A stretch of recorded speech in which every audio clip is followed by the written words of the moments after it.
This morning, pag-uusapan po natin the sovereign, the court, and the prayer. Ang makapangyarihan, ang korte, at ang panalangin. Just imagine yourself sa isang court. Pwede na ang court ay sa municipal trial court or nasa regional trial court o nasa Supreme Court. Just imagine, nandoon kayo. Ano ang inyong nakikita? Sabi niyo Pastor, hindi pa kami nakakita ng court. O kung na lang, ang usong-usong ngayon ay impeachment court. Ano po ang inyong nakikita sa isang korte? Merong judge. Yung judge, siya ang Panginoon sa korte. Tama ano? Ang judge is the Lord of the court. He is the sovereign of the court. Kaya kung nag-ingay-ingay ka doon, pupukpok lang yung judge at magsasabi na order in the court. O kung hindi, isa-cite ka in contempt at ikaw ay kukunin ng gwardya. May tawag doon sa gwardya na yon. At ikaw ay ipapalabas o dadalhin sa kulungan because you have shown contempt to the court. Or, pag nagpadala ng sumon sa iyo ang korte at hindi ka sumipot sa korte, ay pwede kang ipakulong ng judge. Diba? Ganun kakapangyarihan yung judge. Ano pa yung nakikita natin sa court? Yung lawyer. Ano ang ginagawa ng lawyer? Siya ang tagapagtanggol ng nasasakdal. Pero siya din ang nag-a-advocate para sa nagrereklamo. Tama ano? So yun ang court. Meron ding isinasakdal, merong inireklamo, at meron ding taga-reklamo, taga-usig. So yun ang korte. But this morning, ibang court ang ating titingnan. The divine court of God. Ang korte ng Diyos. Sa Book of Revelation, if you are familiar with the Book of Revelation, dinidescribe kung ano ang itsura ng korte ng Panginoon. Merong isang trono, tapos sa kanyang kanan may isa pang trono, and then may mga trono ng 24, 12 para sa mga elders ng Israel, at 12 para sa mga apostol. At ang trono na yan ay naliligiran ng mga nilalang na nabubuhay. Ang tawag natin, angels, cherubim, seraphim. Araw-araw, oras-oras, bawat sandali, sila ay nag-aalay ng papuri at pagsamba sa Diyos. At merong mga insenso na pumapailan lang, yun ba'y mga panalangin ng mga anak ng Panginoon. And just imagine yourself standing on that court. Not a person that begs for God's mercy, but a beloved son of God, a child of God, approaching Him with boldness. Alam niyo, ang description ng salita ng Diyos, ang mga propeta, pag nakakita sila ng ganoong klaseng mga pangitain, halos mawalan sila ng ulirat. Yung apostol Juan, nung nakita niya ang ganoong klaseng pangitain, halos mawalan siya ng ulirat. Ngunit ang Biblia ay natuturo sa atin that we are not approaching the throne of God with trembling because of fear, but we are approaching God, the throne of God, with boldness and with faith. So una po nating tingnan, the sovereign, ang may kapangyarihan. Tandaan po natin na ang may kapangyarihan ay ang Panginoong Diyos. Siya ang naghahari sa lahat. The sovereign God reigns over all. Sa kaharian ng Panginoon, ang Diyos ang makapangyarihan sa lahat. Psalm 103, verse 19. The Lord has established His throne in heaven, and His kingdom rules over all. Ang paghahari ng Diyos ay naghahari sa lahat. Kaya may awit tayo na lahat ng tuhod ay luluhod sa Kanya. May it be in heaven, may it be on earth, or even in hell, everyone will bow before our God. Take note that our God is not elected. Ang elected, sila ay nagiging hari o nagkakaroon po ng kapangyarihan dahil sa gustuhan ng tao. At ang kagustuhan ng tao ay nagbabago. Pwedeng popular ka ngayon, and next election, hindi na. Kaya nga, kailangan ang isang elected official ay nakikinig sa mga tao. Sapagkat yung mga tao na yon ang maglalagay sa kanya sa posisyon.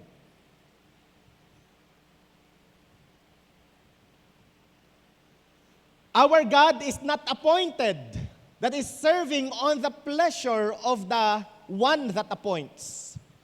Yung mga appointed, kung anong gusto na nagbigay sa kanya ng kapangyarihan, yun lang ang kanyang susundin. And our God is never overthrown. Hindi po siya napatalsik sa posisyon. Hindi napapatalsik ang Panginoong Diyos. Why? Because He is the sovereign, the one that holds all and ultimate authority, all power, all wisdom. Yan ang Diyos na ating pinaglilingkuran. Sa mundong ito, marami po tayong kinakatakutan. Anong kinakatakutan natin? Takot tayo sa sakit. Takot tayo sa kahirapan. Takot tayo sa dilim. Takot tayo sa karamdaman. Takot tayo sa problema. Marami tayong kinakatakutan. May pinapanood ako na meme sa Facebook. Nung una daw, nung wala siyang utang, ang sarap-sarap ng tulog niya. Nung nagkaroon na siya ng utang, hindi na siya makakatulog. Kasi takot dumating yung Bombay, takot dumating yung nagpautang ng 5-6, yung sa lending. Takot siya. Kaya hindi na siya nakakatulog. Halos hindi niya nabuksan ang kanyang bintana. Kaya at the expense of her health, ay hindi na siya nakakatulog. Ang daming kinakatakutan ang tao.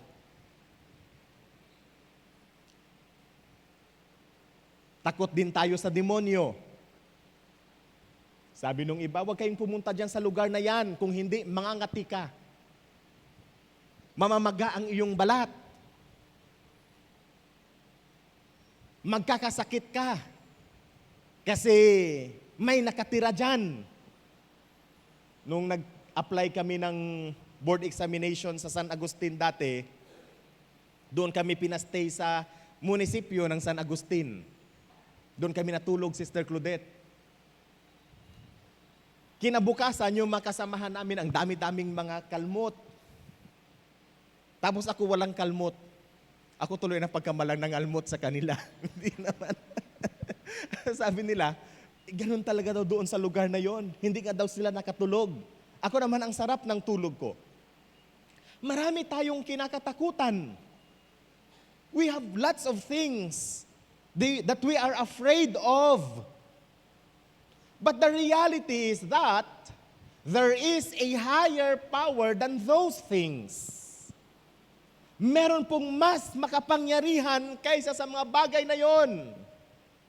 Walang iba kundi ang ating Panginoon. Amen. Alam niyo, ang takot, it paralyzes us. Nagpaparalyze yan sa atin. Maaring hindi physically, mentally. Hindi na tayo nakakaisip ng maayos kasi takot tayo. Pag maglalakad ka sa dilim, na-heightened ang iyong mga senses. Kaunting kaluskos lang, may nakikita ka na anong-anong mga imahe, kaya napapatakbo ka at napapasigaw at nagsabing aswang.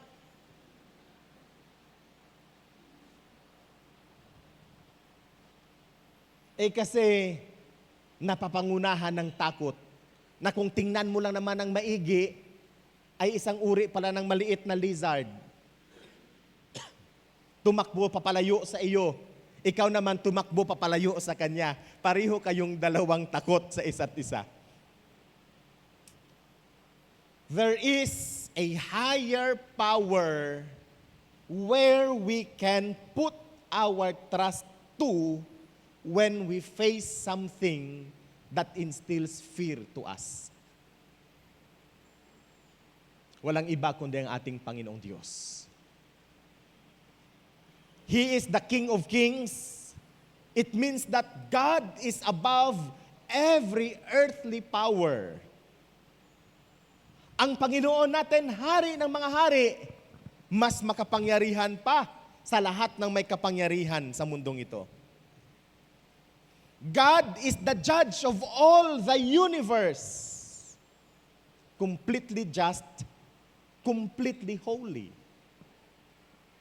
And yet, through Christ Jesus, He is also our Abba, our Father. Totoo na ang Diyos natin, hari ng mga hari, napakalayo niya sa atin. He is the judge of all the earth. Nakakanginig, nakakatakot ang Diyos. Ngunit tandaan po natin, mga minamahal sa Panginoon, ng ating Diyos din, ang ating Diyos Ama, na anytime pwede tayong tumawag sa Kanya at tayo ay Kanyang dagling tutugunin. Amen! Pwede bang palakpakan po natin ang ating Panginoon? This sovereign God invites us not just to serve Him, but to speak with Him.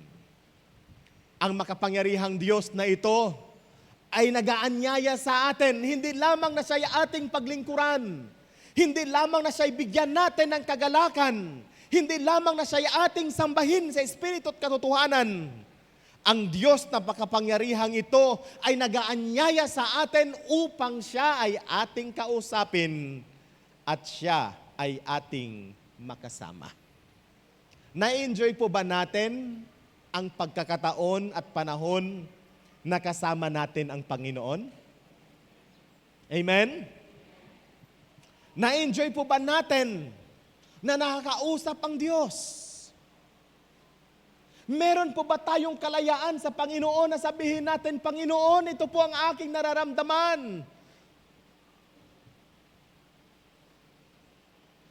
Maraming pagkakataon sa ating mga buhay na mi-miss natin ang opportunity ng pagpapala at biyaya at maging ang tulong ng Panginoon sapagkat we refuse to approach Him and ask Him as our Father.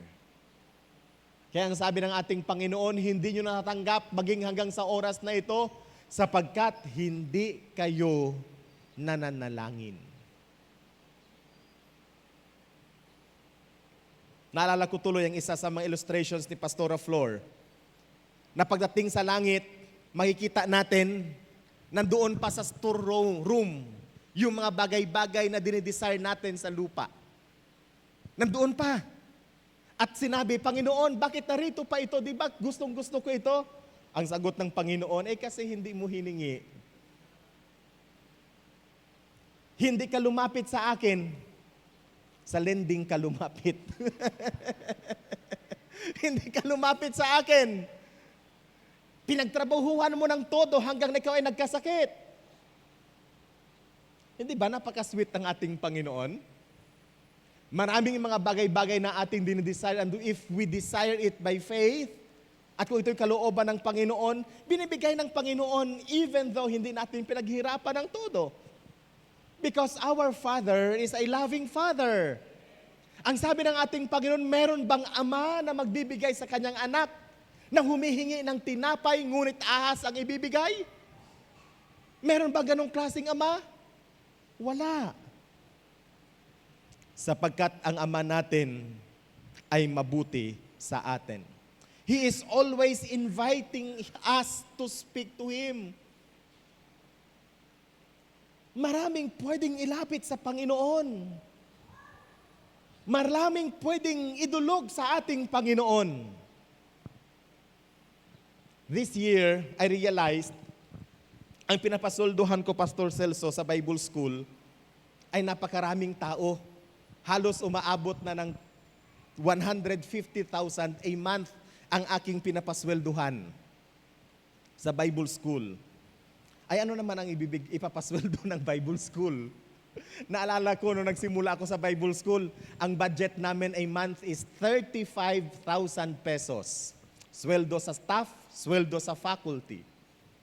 Tapos ngayon, nasa 150,000 a month. May mga times na yung treasurer ng Bible School lalapit sa akin pag magpapaperma, Sir, ganito na lang ang pera. So, namumutla na yung aking treasurer. Ganito na lang ang pera, Pastor. O sige, aprubahan ko pa rin. So hindi kami nadidelay sa pasweldo, maliban lang ko na sa travel si Pastor Andrew. So approve, perma, withdraw. And for so long, simula nung 2017 hanggang ngayon, ang Diyos ay tapat sa Bible School at hindi pinagkukulang ng Panginoon. Because our God is our Heavenly Father, our Abba, na pag lumapit tayo sa Kanya, hindi pa nangutang ang Bible School sa staff, Sister Helen. Hindi nangutang ang Bible School sa bangko para pasweldo sa mga tao. Sapagkat tapat ang Diyos. Pag lumapit, pag tumawag sa Kanya, merong ginagawa ang Panginoon. Ikalawa, the court, the heavenly council. In the book of Job, we can see the divine court. Ang sabi sa Job chapter 1 verse 6, Now there was a day when the sons of God came to present themselves before the Lord. Itong sons of God na ito are the angels. Merong appointed time na sila ay pumupunta sa Diyos. Pinoportray nito ang divine court na lahat nakaschedule. May schedule ng pagpunta doon. May schedule upang humarap sa Panginoon. May schedule para magpakita sa Diyos. I am fond of mga Chinese historical drama. Kasi maganda yung mga istorya doon. Every day, yung mga concubine, yung mga asawa ng hari, pero hindi siya yung main wife, kailangang pupunta doon sa palasyo ng reyna, ng main wife, just to present themselves before the queen. Every day, nakaschedule po yon. Alas 8 hanggang alas 9 ng umaga. Wala naman silang pag-uusapan, magigreet lang sila doon. Good morning, mahal na reyna. Tapos na, uwi na rin sila. Pero pag sila po ay pupunta doon sa palasyo ng reyna, alas 3 pa lang na madaling araw, kailangan na nilang magpaganda. Kasi napaka-intricate yung kalang magkasuotan, ilang layers ang suot nila. Just to present themselves and made themselves available to the queen on the set time. May sakit man sila, buntis man sila, bagong panganak man sila, kailangan nilang magpakita sa reyna kung ano po ang nakaschedule sa kanila. Ganon din naman ang hari, ang kanyang mga ministers. Araw-araw, pupunta doon sa court ng hari. Magpapakita sa hari. At kanilang i-represent naman sa hari yung mga usapin ng kanilang mga departamento. Araw-araw.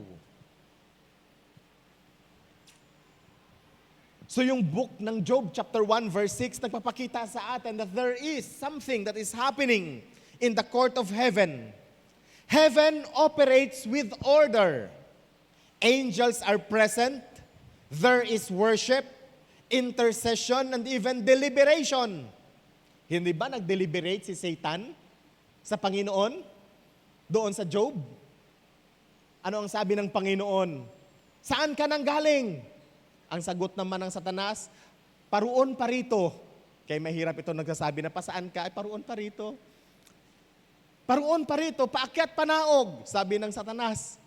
Ang sabi ng Panginoon, nakita mo ba si Job? Na matapat na sumasamba sa akin? So there is a deliberation in heaven. They are talking about you and me.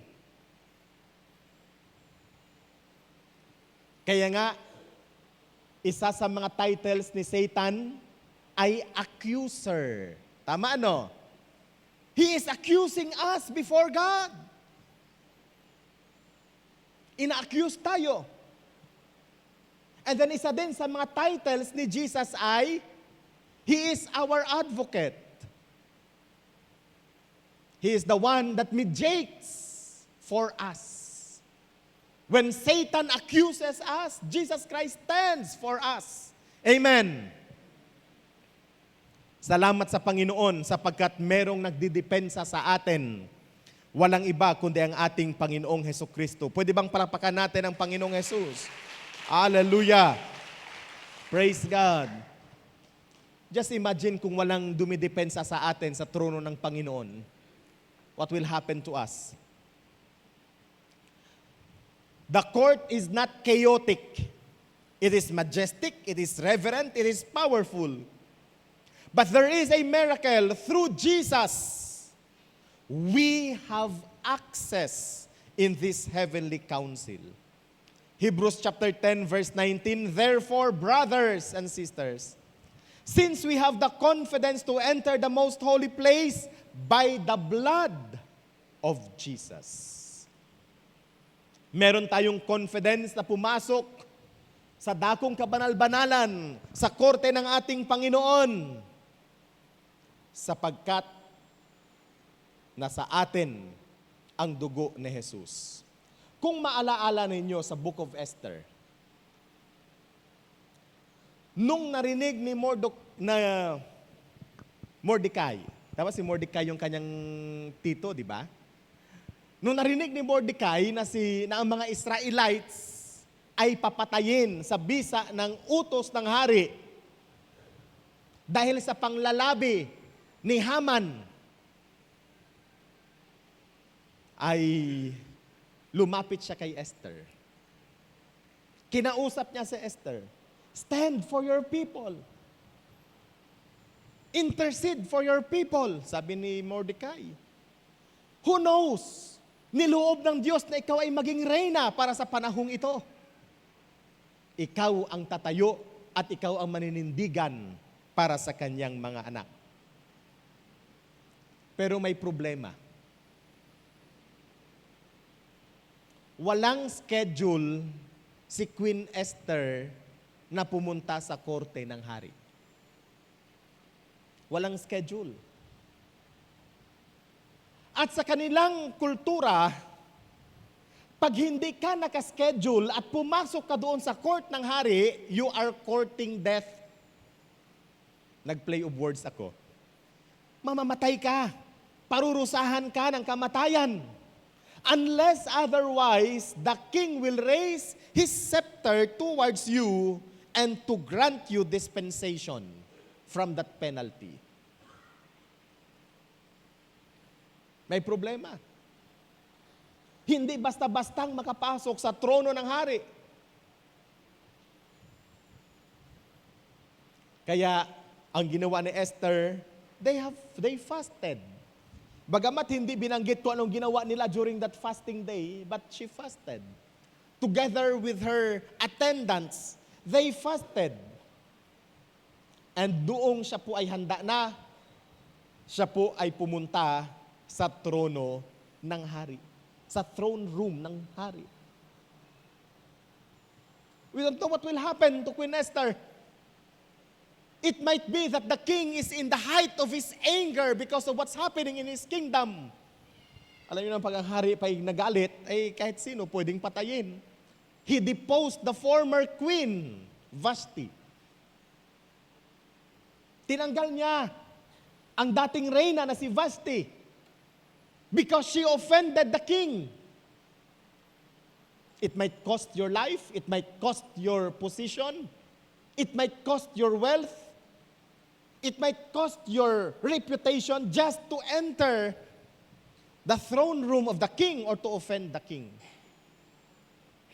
Pero ang ginawa po ni Queen Esther, she fasted before she entered the throne room of the king.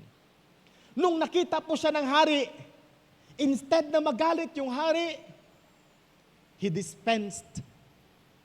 Kinuha niya ang kanyang scepter and he pointed that scepter towards Queen Esther. At sinabihan siya, ano ang iyong pangailangan? Kahit kalahati ng kaharian, ibibigay ko sa iyo. Just imagine, before approaching the king of the kingdom, of the empire, she first approached the King of Kings. She first approached the King of Kings.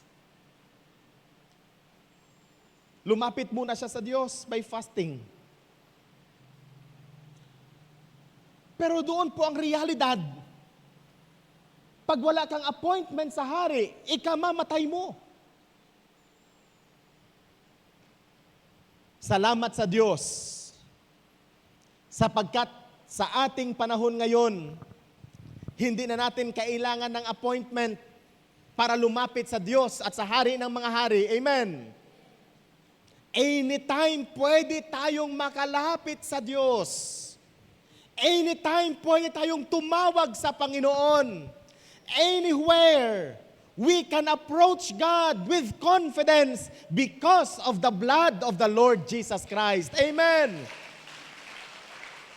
Natandaan po natin, doon sa araw na ang Panginoon ay nakabayupay doon sa krus sa Kalbaryo, nung kanyang sinabi yung mga katagang, tetelestai, it is finished.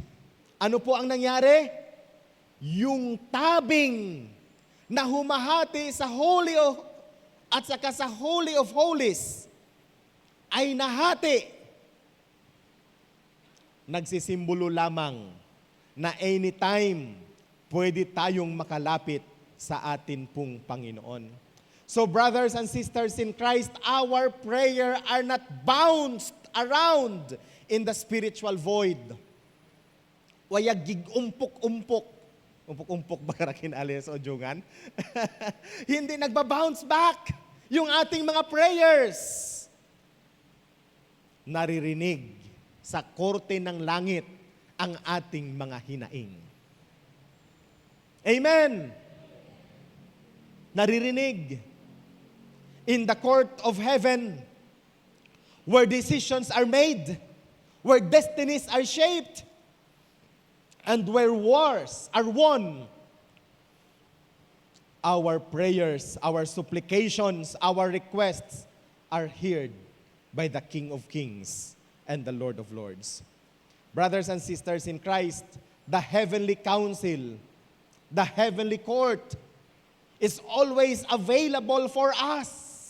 Is always available for us. Where anuman ang atin pong naisabihin sa ating Panginoon, meron siyang katugunan sa atin. And lastly, the prayer, our access to the throne of God, to the court of God, and our weapon. Isa po pala sa mga details na napansin ko when I study prayer, the word prayer is a legal term. It's a legal term. Si Brother Ron, alam niya na ginagamit yung prayer sa korte. With prayer, nakalagay po talaga yung Brother Ron, di ba? Prayer is a term na gustong sabihin, meron kang nire-request sa korte na i-grant sa'yo. You are asking the judge, you are asking the court to grant you something. Kaya kung tayo din po ay nagpipray, nagre-request din po tayo sa Diyos, Lord, I ask you to grant me this and that. So prayer is not a ritual. It is a legal and spiritual act. Ang panalangin po ay hindi isang ritual. Hindi po pag-memorize ng mga words. Hindi po pag-memorize ng mga passages. When we pray, we make petitions before the throne of God. Pag tayo po ay nanalangin, gumagawa po tayo ng petition. So prayer is a form of petition. You are asking the court. In 1 John chapter 2 verse 1, it states there that Jesus is our advocate. Tingnan po natin. Kung kayo po may mga Bible, 1 John chapter 2 verse 1. Mga anak, isinulat ko ito sa inyo upang huwag kayong magkasala. Ngunit kung magkasala ang sinuman, may tagapagtanggol tayo sa Ama, si Hesukristo ang matuwid.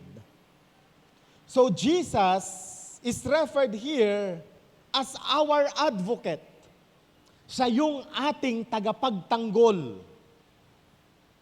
Siya yung ating tagapamagitan dahil sa kanyang katuwiran. Sa verse 2, sa Jesus ang handog sa ikapagpapatawad ng mga kasalanan. Hindi lamang ang ating mga kasalanan, kundi ang kasalanan ng lahat ng tao. Paano tayo mapapatawad sa ating mga kasalanan? Kailangan natin si Jesus, ang handog. Sa Old Testament, merely saying, Lord, I'm sorry of my sin is not enough. What a person will do is,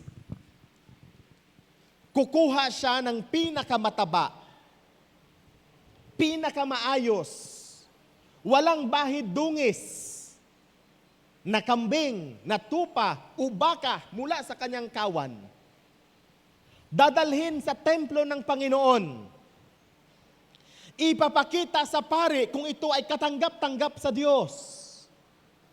At matapos na makita ng pari at ma-evaluate ng pari at magbigay siya ng go signal, dadalhin ito sa Levite, ito ay kakatayin, ito ihanda, kukunin ng pari yung dugo, iwiwisik doon sa taong nagkasala, kasama ng kanyang pamilya, at kasama ng kanyang paghingi ng kapatawaran. At iaalay sa Panginoon ang kanilang hain. Yun ang nangyayari noon. Hindi lang, Lord, sorry, nagkasala ako, patawarin niyo po ako, O Diyos. Kailangang merong handog. Merong alay. At iba-iba yung alay na yon. Merong trespass offering para sa iyong pagkakasala. Tapos, kung ikaw ay nakapag-offer na ng trespass offering, may isa pang offering, peace offering. Matapos na makapagbigay ka ng peace offering, magkakaroon ka pa ng wave offering. Ang dami-daming offering sila, no? Matindi. Ay, pag nagkasala ka, mamumulubi ka. Salamat na lang sa Panginoon, hindi yan nire-require ng Diyos sa atin ngayon. Amen. Bakit? Sapagkat si Jesus na ang handog sa ating mga kasalanan. Palakpakan natin ang Panginoon. Hallelujah. And then the Holy Spirit is our intercessor. Romans chapter 8, verse 26. Napakahirap para sa ating lumapit sa Diyos. Napakahirap para sa atin na manalangin sa Panginoon.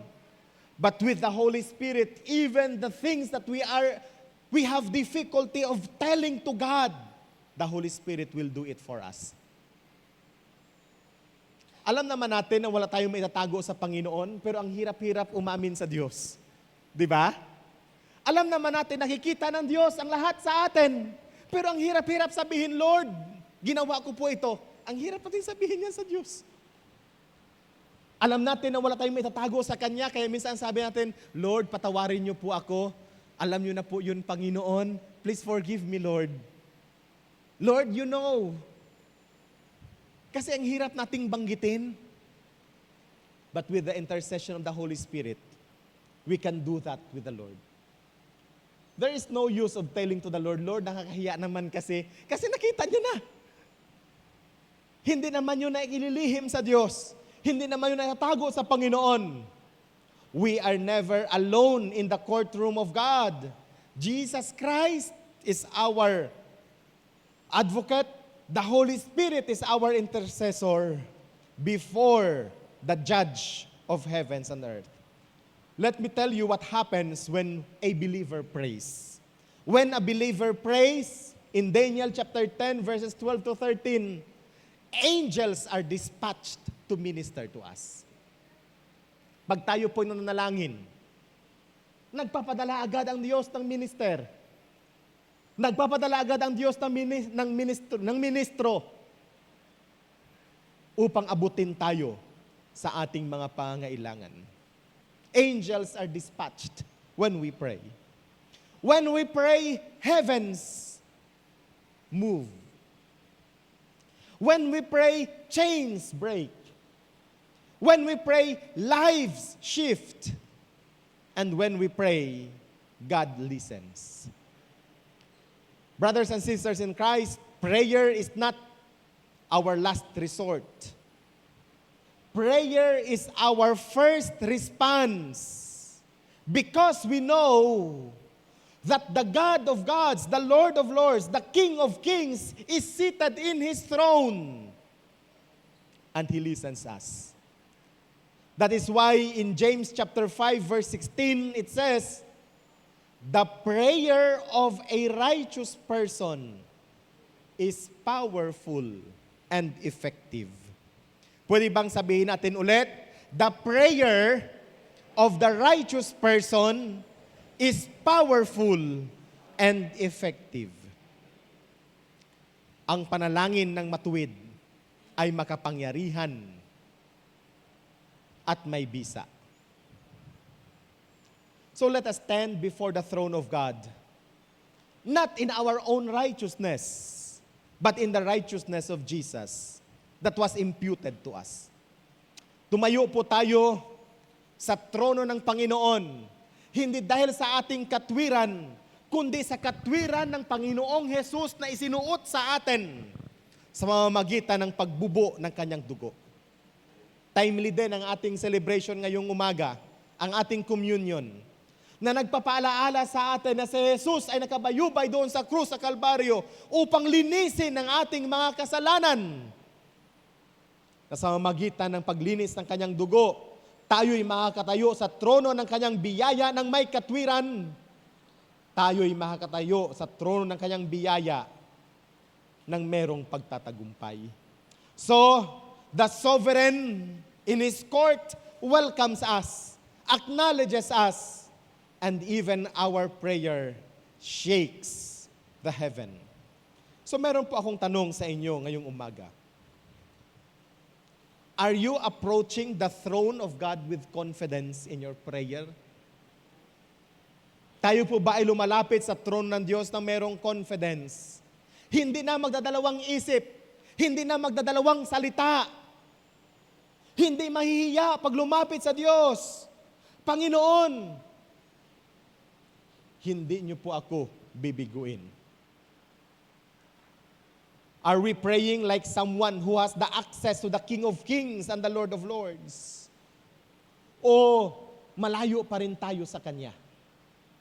Last Sunday I talked about sin, and sin it talks about broken relationship with God. So are we praying with someone who has that relationship with God? Or are we praying like a person who has a broken relationship with the Lord? And if we have broken relationship with God, the Word of God tells us, ask for God's forgiveness. Ask for God's forgiveness. sapagkat si Jesus ang ating tagapagtanggol. Are you trusting the sovereign? Are you trusting the Lord to render a verdict that is just, righteous, and holy? Nagtitiwala po ba tayo sa ating Panginoon na siya ay magbibigay ng kanya pong hatol na matuwid, may kabanalan, at ayon sa katwiran? So this morning, I would like to challenge each and every one of us. Pray boldly. Pray persistently. And pray with faith.